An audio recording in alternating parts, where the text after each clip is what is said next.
fourth principle, it's surrender. Some of you may struggle with this notion that I'm going to talk about now, but your life becomes a lot more tense and kind of unmanageable if you try to control everything yourself. If you want to leave absolutely nothing to the universe and you want to think through everything yourself, then good luck. Really, I don't. If you look around, some of the most unhappy people are the ones who are constantly delving into the detail of every little thing, even when it's not required. You know, I've got to buy a bottle of milk, organic or non-organic, low fat, or that's about it. What do I care which cow they milked to get this bottle or where it was fed? There are all sorts of information. We have a God incarnation in the form of Google, but it's also very pointless. I mean, people dive into this ocean of internet and just swimming all day, and then they get tired, they'll close the laptop and then they'll do something else. What a senseless way of living. So we have this tendency to just keep ourselves engrossed for absolutely no sane reason. And that's what robs you of your insanity. So then surrender becomes hard. When you think, I'm going to control my tomorrow, I'm going to control my next month and next year and my next lifetime, then you are putting on yourself a great burden. At the best, you can do your karma, which you have to do anyway, that I'm doing what's right, and live in the moment. Leave some things to the divine. Leave some things to the nature. You don't have to remind yourself to breathe. It's there. Imagine if you did that I have to take control of my breath, you will go to bed and you will perhaps forget to breathe. You will fall asleep and you won't wake up. So surrender is that. Not just saying that I'm assuming everybody here believes in God. Surrender is not just saying, God, everything belongs to you, nothing is mine. Because that is just for the saying, nobody really feels that way. Surrender is, I am happy. However, you are keeping me. Allow me to be grateful that I exist, that I'm able to think, able to walk, able to eat, able to pray, able to help somebody. I'm happy with that. I don't need anything more. There's a story in Ramayana.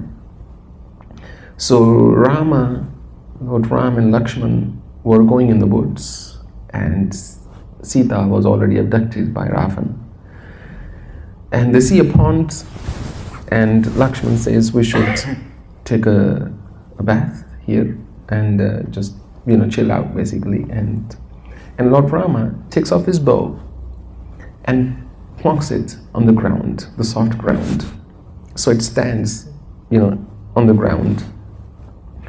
And they bathe and stuff, and 20 minutes later they come out, and he wipes and stuff and then he takes his bow out of the ground. And just where the bow was, there was a little frog that was hurt and bloodied. And Rama was shattered that I hurt somebody, a living creature. So he lifted the frog in his hands and said, look, I'm really sorry. I didn't mean to hurt you. I didn't mean to cause you this injury, but I have. I'm really sorry. And I don't know what you can do or what I can do to fix it. And the frog said, well, nothing can fix it now, Lord, because everybody prays to you when they're in trouble, when they're in pain. But if you are the one who's caused the pain, then who can I pray to, right? I have nobody left. So it's okay. But I tell you what, Rama, there's only one thing sweeter than dying by your hands. I'm actually happy that I have to die one day anyway. I'm happy that I'm dying by your hands. And there's only one thing that's sweeter than dying by your hands. There's only one thing I would desire more than to die by your hands, and that is to die in your hands. What could be more divine than this? And I would like to say, end like this little anecdote with a question. What are you really clinging on to? What is that you are really clinging on to? Perhaps everything, but does it even have any meaning in the big scheme of things? The only way to retain anything, the only way to grow anything, is to pass it on. Anything that you are willing to part with, that thing will grow in your life. You will get more and more of that. When you part with negative emotions, when you part with angers, you express it, right? I have anger in me, I've given it to somebody else, I have now passed it on. And what happens? That anger will grow in me. Anything that I pass on will grow. If I have a seed and I keep that to myself, one day it'll meet its fate. It'll be destroyed. But if I pass on that seed to the ground, if I sow it in the ground, that seed one day will sprout. The only way to keep anything, good or bad, is to give it to others. The more you give it, the more it will grow. And surrender is giving back to the universe. That I'm just happy to be here. Things could have been much worse. Once I wasn't planning, but I got reminded of this story once again from a blog. There was a man, he was always positive. No matter what anybody said to him, what happened in his life, he would smilingly say, well, it could have been much worse. And this really got on the nerves of his friends, because somebody who's really positive can sometimes really put people off, those who are not. They can't understand why this person's always smiling. What's not just out of jealousy, out of sheer frustration. That how come this guy's always happy? Something's wrong with him.